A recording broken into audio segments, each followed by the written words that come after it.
क्या आपने कभी महसूस किया है कि जीवन में सब कुछ होते हुए भी सुख नहीं टिकता? घर में धन आता है लेकिन बचता नहीं, रिश्ते बनते हैं लेकिन टूट जाते हैं, मेहनत बहुत होती है लेकिन सफलता हाथ नहीं लगती।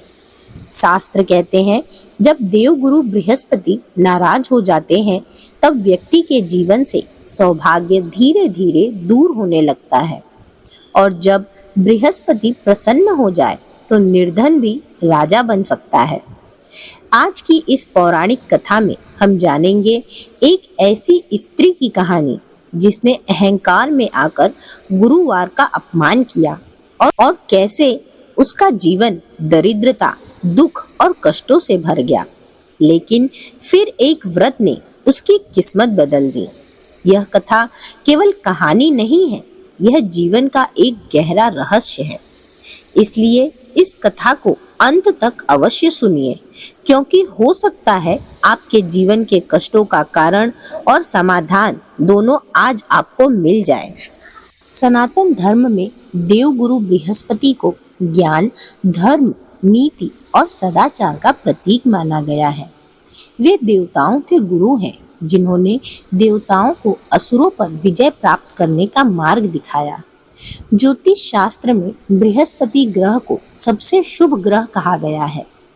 यह ग्रह जीवन में धन, संतान, विवाह, शिक्षा, सम्मान और आध्यात्मिक उन्नति का कारक माना जाता है। गुरुवार का दिन बृहस्पति देव को समर्पित है। इस दिन व्रत रखने, पीले वस्त्र धारण करने, केले के वृक्ष की पूजा करने और कथा सुनने से जीवन के अनेक कष्ट दूर होते हैं। पुराणों में एक कथा वर्णित है जो बताती है कि क्यों गुरुवार का व्रत इतना प्रभावशाली माना जाता है।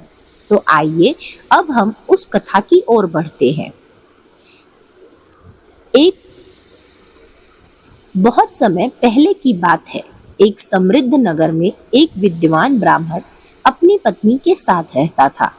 वह ब्राह्मण अत्यंत धार्मिक, शांत और संतोषी स्वभाव का था। उसका जीवन भगवान की भक्ति, वेदों के अध्ययन और अतिथियों की सेवा में बीतता था। नगर के कुछ लोग उसका बहुत सम्मान करते थे, क्योंकि वह कभी किसी से कठोर वचन नहीं बोलता था। हर गुरुवार वह प्रातःकाल स्नान करके पीले वस्त्र धारण करता और भगवान विष्णु और देवगुरु बृहस्पति की पूजा करता और पूरे दिन व्रत रखता था। लेकिन उसकी पत्नी का स्वभाव बिल्कुल विपरीत था। वह सुंदर तो थी, लेकिन अत्यंत अहंकारी और आलसी थी। उसे पूजा पाठ और व्रत उपवास में कोई विश्वास नहीं था। वह कहती, इन सबसे पेट नहीं भरता, धन मेहनत से आता है, पूजा से नहीं। ब्राह्मण उसे समझाता, धन मेहनत से आता है, लेकिन उसे टिकाए रखने के लिए ईश्वर की कृपा आवश्यक होती है। परंतु वह उसकी बातों को अनसुना कर देती थी। एक दिन गुरुवार का दिन था।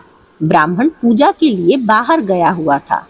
वह घर पर अपनी पत्नी अकेली थी। वह घर की सफाई कर रही थी, बाल धो रही थी और पुराने वस्त्र बाहर फेंक रही थी। तभी दरवाजे पर एक वृद्ध साधु ने आवाज लगाई, भिक्षाम देहि। बेटी, कुछ अन्न मिल जाए तो बड़ी कृपा होगी। वह साधु वास्तव में देवगुरु बृहस्पति थे, जो उसकी परीक्षा लेने आए थे। स्त्री ने झुंझला कर कहा, अभी समय नहीं है, कहीं और जाइए। साधु ने शांत स्वर से कहा, बेटी, आज गुरुवार है, आज के दिन बाल नहीं धोते, घर नहीं लीपते और पीले वस्त्रों का अपमान नहीं करते। यह देवगुरु का दिन है। स्त्री हंस पड़ी, मुझे इन बातों पर विश्वास नहीं है, आप जाइए यहाँ से। उसने साधु को बिना भिक्षा दिए भगा दिया। साधु ने जाते जाते कहा, जिस घर में गुरुवार का अपमान होता है, वहां से लक्ष्मी धीरे धीरे चली जाती है। कुछ ही दिनों में ठीक वैसा ही हुआ। उसके घर का वातावरण बदलने लगा। जहां पहले सुख और शांति थी, वहां अब चिंता और कलह ने जगह ले ली। ब्राह्मण की आय धीरे धीरे कम होने लगी। घर में अनाज की कमी होने लगी। पशु बीमार पड़ गए, बर्तन टूटने लगे और छोटी छोटी बातों पर झगड़े होने लगे। ब्राह्मण समझ गया कि यह कोई सामान्य बात नहीं है। उसने पत्नी से कहा, क्या तुमने किसी साधु का अपमान किया है? तो पत्नी ने बात टाल दी, लेकिन धीरे धीरे उसे भी महसूस होने लगा कि कुछ गलत हो गया है। समय बीतता गया और स्थिति और खराब होती गई। घर का सारा धन धीरे धीरे समाप्त हो गया। एक समय ऐसा आया जब उनके पास खाने के लिए अन्न भी नहीं बचा। ब्राह्मण दुखी होकर बोला, यह सब देवगुरु के अपमान का फल है। अब पहली बार पत्नी के मन में भय उत्पन्न हुआ, लेकिन अहंकार अभी भी पूरी तरह समाप्त नहीं हुआ था। समय बीतता गया और उस ब्राह्मण के घर में कष्ट बढ़ते ही गए। जहाँ कभी अन्न के भंडार भरे रहते, वहाँ अब खाली बर्तन पड़े रहते थे। जहाँ पहले अतिथियों का स्वागत होता था, वहाँ अब स्वयं के लिए भोजन जुटाना भी कठिन हो गया था। ब्राह्मण दिन रात परिश्रम करता, लेकिन सफलता हाथ नहीं लगती। नगर के लोग जो कभी उसका सम्मान करते थे, अब उससे दूरी बनाने लगे। उसकी पत्नी यह सब देखकर भीतर ही भीतर टूटने लगी। उसे बार बार उस वृद्ध साधु की बातें याद आई। जिस घर में गुरुवार का अपमान होता है, वहां माता लक्ष्मी नहीं टिकती।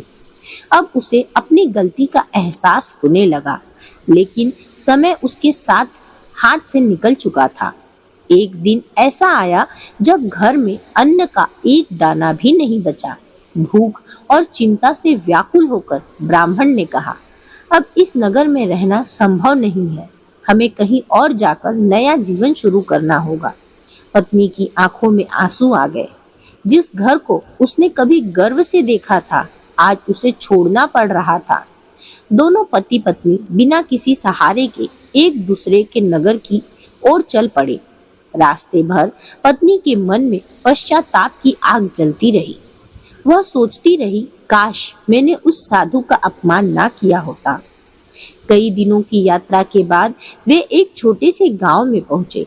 थके हुए और भूखे वे नदी के किनारे बैठ गए।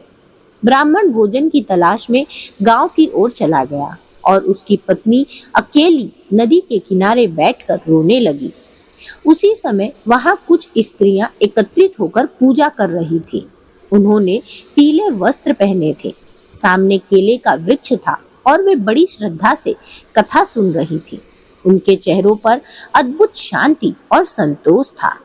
उस स्त्री ने आश्चर्य से पूछा, बहनों, आप कौन सा व्रत कर रही हैं? तब एक वृद्ध स्त्री मुस्कुराई और बोली, आज गुरुवार है। हम देवगुरु बृहस्पति का व्रत कर रहे हैं।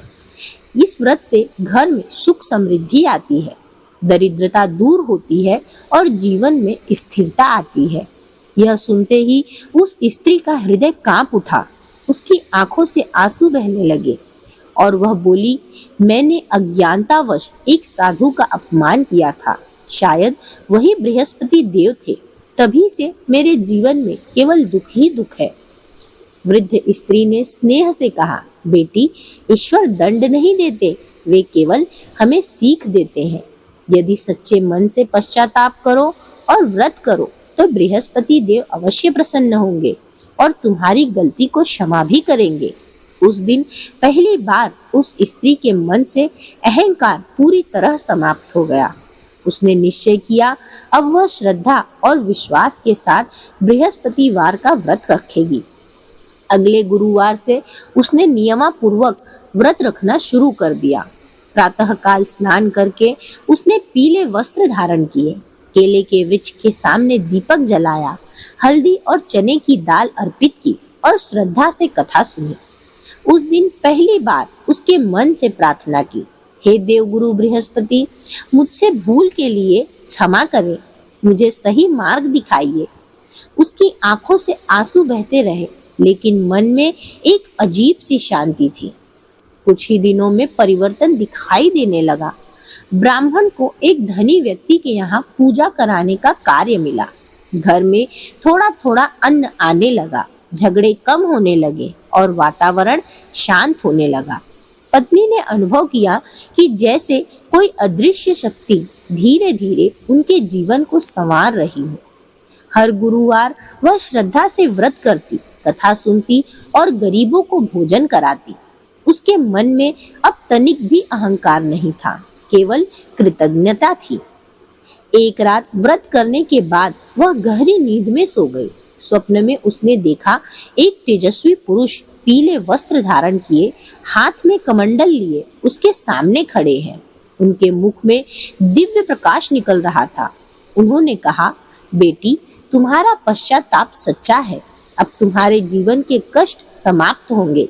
जो श्रद्धा से गुरुवार का व्रत करता है, उसके घर में सुख और समृद्धि स्थायी हो जाती है। यह कह के वे अदृश्य हो गए। स्त्री समझ गई, यह स्वयं देवगुरु बृहस्पति थे। स्वप्न में देवगुरु बृहस्पति के दर्शन के बाद उस स्त्री के जीवन में जैसे एक नया प्रकाश आ गया। अगली सुबह जब उसकी आंख खुली तो उसके मन में असीम शांति थी। अब वह हर कार्य भगवान का स्मरण करते हुए करती और उसके व्यवहार में भी नम्रता आ गई थी। धीरे धीरे उनकी परिस्थितियां बदलने लगी। ब्राह्मण को नगर के मंदिर में नियमित पूजा का कार्य मिल गया। लोग फिर से उसका सम्मान करने लगे। घर में अन्न और धन की कमी समाप्त होने लगी। जिस घर में कभी कलह और दुख था, वहां अब भजन और संतोष का वातावरण रहने लगा। पत्नी समझ चुकी थी कि यह सब केवल व्रत का फल नहीं है, बल्कि श्रद्धा, पश्चाताप और विश्वास का परिणाम है। एक गुरुवार की बात है, वह स्त्री व्रत की तैयारी कर रही थी। तभी एक वृद्ध ब्राह्मण उसके द्वार पर आया और भिक्षा मांगी। इस बार उसने तुरंत आदर से उन्हें आसन दिया, भोजन कराया और चरण स्पर्श किए। वृद्ध ब्राह्मण मुस्कुराए और बोले, बेटी, क्या अब तुम्हें गुरुवार का महत्व समझ में आ गया है? स्त्री की आंखों में आंसू आ गए। उसने हाथ जोड़कर कहा, हाँ प्रभु, अब मैं समझ गई हूँ कि धन से बड़ा धर्म है और अहंकार से बड़ा विश्वास। उसी क्षण वह वृद्ध ब्राह्मण तेज प्रकाश में बदल गया। स्त्री ने देखा, सामने स्वयं देवगुरु बृहस्पति खड़े थे। वह उनके चरणों में गिर पड़ी। देवगुरु बोले, बेटी, मनुष्य से गलती होना स्वाभाविक है, लेकिन जो अपनी गलती स्वीकार कर लेता है वही सच्चा भक्त होता है। तुमने अहंकार छोड़कर भक्ति को अपनाया, इसलिए अब तुम्हारे घर में कभी भी दरिद्रता नहीं आएगी। उन्होंने आगे कहा, जो भी श्रद्धा और नियम से बृहस्पतिवार का व्रत करेगा, उसके जीवन से कष्ट दूर होंगे, विवाह और संतान की बाधाएं समाप्त होगी और उसके घर में सुख समृद्धि सदैव सदैव के लिए बनी रहेगी। इतना कहकर देवगुरु अदृश्य हो गए। उस दिन के बाद ब्राह्मण और उसकी पत्नी का जीवन पूर्ण रूप से बदल गया। वे दोनों हर गुरुवार व्रत करते, गरीबों की सहायता करते और लोगों को धर्म का मार्ग बताते। नगर के लोग उनके जीवन को उदाहरण मानने लगे। स्त्री जो कभी अहंकारी थी, अब विनम्रता और सेवा की प्रतिमूर्ति बन चुकी थी। उसने समझ लिया था कि व्रत केवल भूखा रहने का नाम नहीं है, व्रत मन को शुद्ध करने का संकल्प है। भक्तों, इस कथा से हमें 3 महत्वपूर्ण बातें सीखने को मिलती हैं। पहला, अहंकार व्यक्ति के सुख को नष्ट कर देता है। दूसरा, सच्चे मन से किया गया पश्चाताप जीवन बदल सकता है। और तीसरा, गुरु और धर्म का सम्मान करने से भाग्य स्वयं बदल जाता है। देवगुरु बृहस्पति ज्ञान और विवेक के प्रतीक है। जब जीवन में सही निर्णय लेने की शक्ति आ जाती है, तब समस्याएं स्वयं समाप्त होने लगती है। तो भक्तों, यह थी बृहस्पतिवार की पावन और चमत्कारिक कथा, जो हमें सिखाती है कि जीवन में सुख पाने के लिए केवल धन नहीं, बल्कि श्रद्धा, विनम्रता और गुरु कृपा आवश्यक है।